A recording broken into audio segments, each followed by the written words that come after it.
So right now we're in my kitchen, and what we are going to be making today is somewhat of a cottage cheese.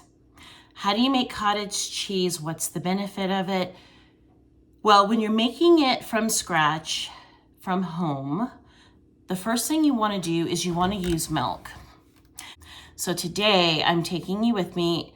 We're going to make something very, very simple, and it's not a farmer's cheese. What we're doing today is we're making cottage cheese. And the easiest way for us to make cottage cheese, especially since as of the filming of this video, this milk is set to expire on March 4. And so that is actually today. It is going to expire. So I am going to make this into cottage cheese. And the first thing that I'm going to do is I'm going to do something called a clabber. What's a clabbered milk? Simply put, it's a milk that has been cultured. And the way that I'm culturing this milk is I'm doing it the same way all of our grandmothers and anyone else who consumed milk, who consumed dairy, did before us. I'm going to put a lid on this, and I'm going to do this. That's all I'm going to do. I'm going to leave that on my countertop for several days.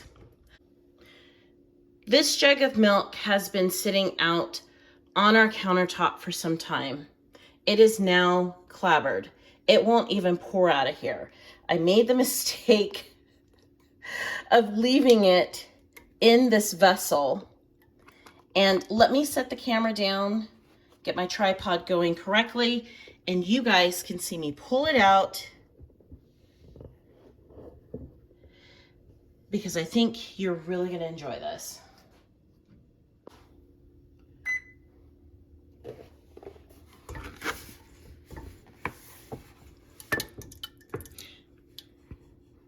I don't know if you can see, but there's little curds that are coming out.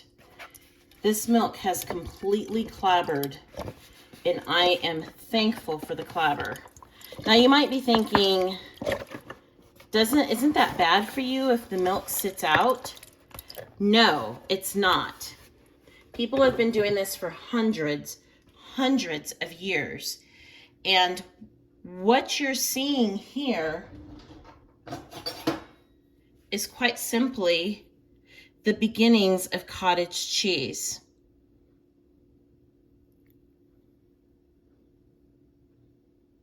So what I'm going to do, because this is now sitting in this liquid form here, this is whey. It's now clabbered and it's ready to be processed. All I'm going to do is just make sure that this, with a thermometer, make sure that this gets to 115 degrees. If it goes higher than 115 degrees, then you have ruined all of the good probiotics that you are trying to capture in this particular milk product. As you can see, the curds are starting to form as this is heating up. And you can see that the whey is starting to come up to the top. That's a good sign. That's precisely what we want.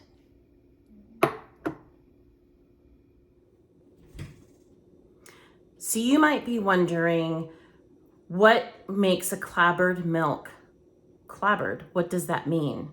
Well, a clabbered milk simply means that it is one that has been fermented. And you might be asking the question, Lisa, you left that out on your countertop for several days. Wouldn't that go bad?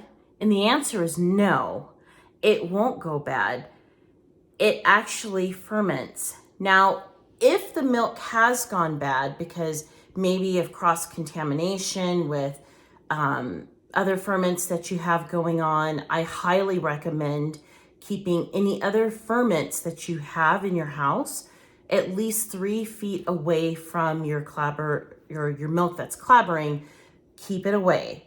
But if it's bad, you'll smell it and you'll know all about it. Trust me. If you are a parent, you probably know what sour milk, bad milk that's off-putting smells like. This milk here that I have clabbered didn't really smell like anything. There was no off-putting smell, no off-putting odor. There was nothing that indicated that it smelled bad. And that's how I know it clabbered safely. Again, like I said, at the stovetop, people have been doing this for hundreds, maybe even thousands of years. I don't know, but I know at least hundreds of years. People have been doing this. It's just unfortunate that in our modern day society, we have lost that ability that our ancestors and our forefathers, they knew all of this. And for some reason, we seem to be losing touch with that. Let's go back to the stovetop. Let's time it, or rather, excuse me, let's see what the temperature is and go on to the next step.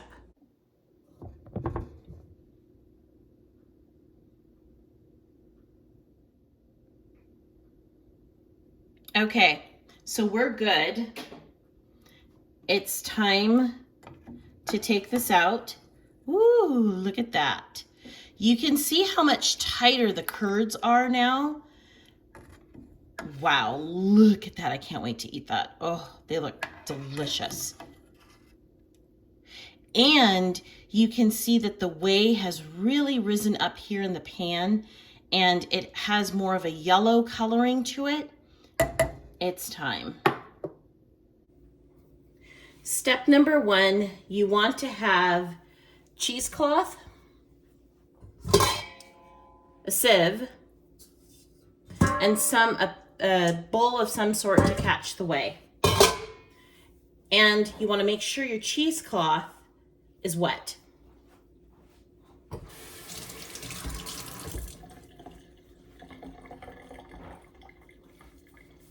If you don't wet your cheesecloth, it will fold and it just becomes a mess.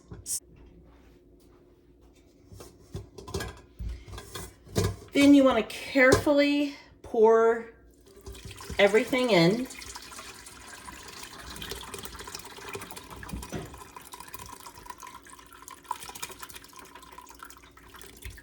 I'm doing this for the camera, but normally I would pour away from me so that it doesn't splash into my face.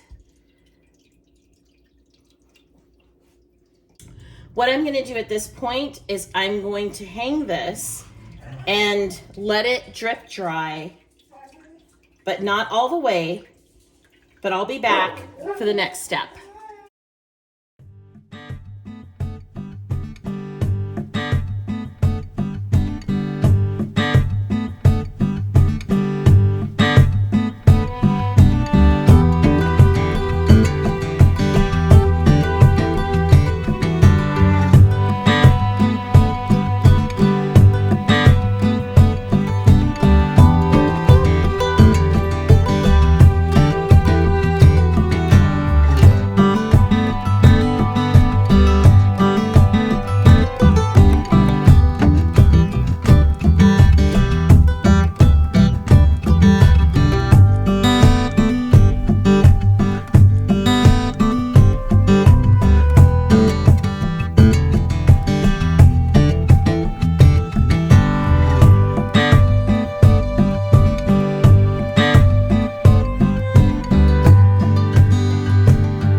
This is exactly what I am looking for, is I'm looking for it to just continuously drip just like this.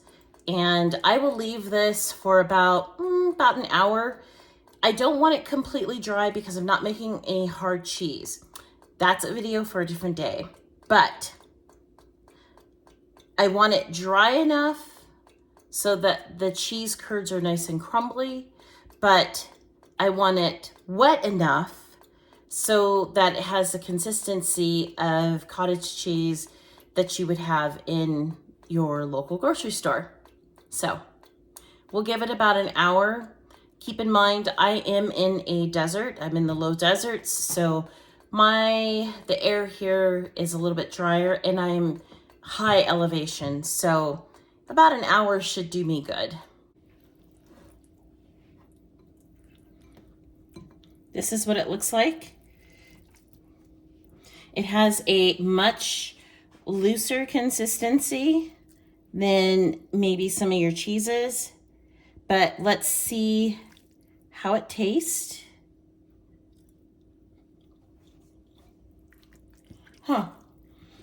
This one is really good.